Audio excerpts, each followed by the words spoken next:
ओम साई राम। आप सभी साई भक्तों का इस साई प्रार्थना केंद्र पर स्वागत है। फिर आप सबसे मिलकर मुझे बहुत खुशी हो रही है। आज हम इस वीडियो के माध्यम से एक और नए विषय के बारे में जानेंगे। आज का विषय है कुदृष्टि अर्थात बुरी नज़र।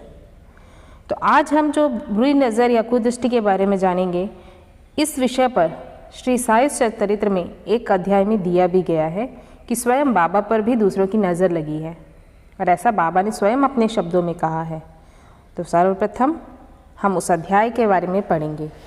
तो श्री साई सच्चरित्र का अध्याय 28, पेज नंबर 115, विषय है कुदृष्टि।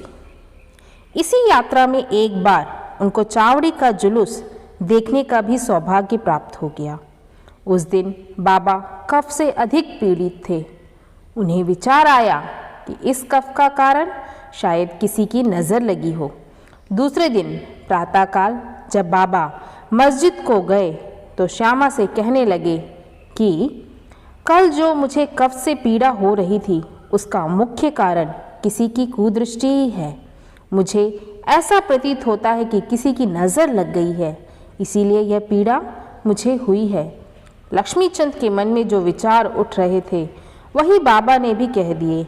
बाबा की सर्वज्ञता के अनेक प्रमाण व भक्तों के प्रति उनका स्नेह देखकर लक्ष्मीचंद बाबा के चरणों पर गिर पड़े और कहने लगे, आपके प्रिय दर्शन से मेरे चित्त को बड़ी प्रसन्नता हुई। मेरा मन आपके चरण कमल और भजनों में ही लगा रहे। आपके भाव भय नाशक चरणों का स्मरण करते हुए मेरा जीवन आनंद से व्यतीत हो जाए, मेरी ऐसी आपसे विनम्र प्रार्थना है। बाबा से आशीर्वाद तथा उदी लेकर वे मित्र के साथ प्रसन्न और संतुष्ट होकर मार्ग में उनकी कीर्ति का गुणगान करते हुए घर वापस लौट आए और सदैव उनके अनन्य भक्त बने रहे। शिरडी जाने वालों के हाथ में उनको वे हार व कपूर और दक्षिणा भेजा करते थे। तो इस अध्याय में कुदृष्टि अर्थात बुरी नज़र के बारे में बताया गया। लक्ष्मीचंद जो है वो बाबा के तीव्र भक्त थे और भक्ति का कारण भी है। अगर आप इनके पहले इस अध्याय के पहले के अध्याय में पढ़ेंगे तो आप लक्ष्मीचंद के बारे में जान पाएंगे कि वे किस तरह के भक्त थे और बाबा के भक्त कैसे हुए। तो इस अध्याय में बताया गया है कि बाबा को रात में आरती के समय खांसी हो रही थी। तब लक्ष्मीचंद मन ही मन सोचते हैं कि बाबा को नज़र लग गई है, इसीलिए वे खांस रहे हैं। अगले दिन जब लक्ष्मीचंद बाबा के पास आते हैं तब बाबा श्यामा से कहते हैं कि मैं कल बहुत खांस रहा था, शायद किसी की नज़र मुझे लग गई है। लक्ष्मीचंद बहुत खुश होकर सोचते हैं कि मैंने जो कल रात अपने मन में जो सोचा था आज बाबा ने उसे सबके सामने कह दिया। वे बाबा के चरण कमलों पर गिरकर कहते हैं कि आप ही हमारे कुल गुरु हैं, आपके अलावा और कोई हो भी नहीं सकता। आप ही भविष्य में मेरे और मेरे परिवार की रक्षा करेंगे, ऐसा मुझे यकीन है। ऐसा कहकर वे बाबा से आशीर्वाद लेकर बाबा की उदी लेकर अपने घर जाते हैं। इस तरह श्री साई चरित्र के माध्यम से हम जान सकते हैं कि बाबा ने कैसे कैसे चमत्कार किए हैं। अगर आप भी अपने जीवन में बाबा द्वारा चमत्कार पाना चाहते हैं तो बाबा के प्रति श्रद्धा व आस्था सदैव बना रहने दें। साधारणतः दृष्टि या बुरी नज़र के विषय में अगर हम जानें तो हमारे घर पर छोटे बच्चे हों तो अक्सर हम उनकी नज़र उतारते हैं। तो साधारणतः ये हर घर में होता है कि हर घर में जब छोटे बच्चे होते हैं तो लोग उनकी नज़र उतारते हैं। नज़र उतारने के लिए हम विभिन्न टोटकों का भी प्रयोग करते हैं। नज़र हमेशा बुरी नहीं होती, घमंड या ईर्ष्या के कारण नहीं, अहंकार के कारण नहीं होती, अपितु अगर हमारा बच्चा अच्छा खेलता या बोलता हो और अन्य व्यक्ति कहे कि अरे यह बच्चा कितना अच्छा बोलता है, तो यह भी एक प्रकार से हमारे बच्चे पर नज़र ही है। इसलिए हमारे बड़े हमेशा हमसे यही कहते हैं कि बच्चे को अलग कमरे में ले जाकर दूध पिलाइए या दूसरों के सामने खाना मत खिलाइए। ऐसा वे इसलिए कहते हैं कि हर किसी की नज़र एक समान नहीं होती। अगर आपका बच्चा 2-4 खुराक अधिक खा ले तो वे मन ही मन सोचेंगे कि बच्चा कितना खाता है। तो ऐसे शब्द या विचार ही उस बच्चे के लिए बुरी दृष्टि ही है।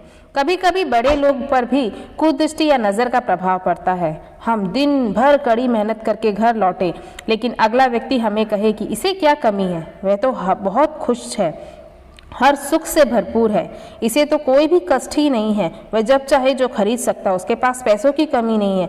ऐसा अगर कोई कहे तो बस यही काफ़ी है, आप पर नज़र लग सकती है।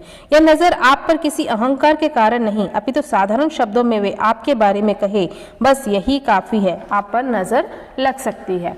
साधारण शब्दों में कहें गए शब्द, जो आपकी नज़र के लिए साधारण शब्दों में कहे गए शब्द हैं, भविष्य में हमारी सफलता के लिए बाध्य भी सिद्ध हो सकते हैं। तो इस प्रकार के नज़र या कुदृष्टि को हम कैसे दूर करें? हम अभी वर्तमान में आधुनिक काल में हैं। इस काल में नज़र या कुदृष्टि नाम की कोई चीज़ ही नहीं है। हम मान सकते हैं, लेकिन कुछ परिस्थितियां ऐसी आती हैं कि हमें ऐसी विषयों को मानने में बाध्य कर देती हैं। इसके लिए हम कुछ सरल उपायों का प्रयोग कर सकते हैं। सप्ताह में एक बार, चाहे कोई भी एक दिन ले लीजिए या गुरुवार का दिन भी आप ले लीजिए, पानी में हल्दी मिलाकर अपने घर के चारों तरफ छिड़कें, घर के आंगन में भी छिड़कें, बस इतना ही काफ़ी है। अगर आप ऐसा करेंगे तो आपके घर पर नेगेटिव एनर्जी या नकारात्मक ऊर्जा प्रवेश नहीं करेगी, नकारात्मक शक्ति आपके घर पर प्रवेश नहीं कर सकेगी। अन्यथा अगर आप ऐसा ना कर सके तो आप एक नींबू को लेकर बाबा के सम्मुख रखें और बाबा से विनती करें कि हे प्रभु, आप मुझे नकारात्मक शक्ति से बचाएं, मुझे कुदृष्टि से बचाएं, और आप जिसकी नज़र उतारना चाहते हैं उसके सिर से पैरों तक 3 बार नींबू को घुमाएं और उतारें और फेंक दें।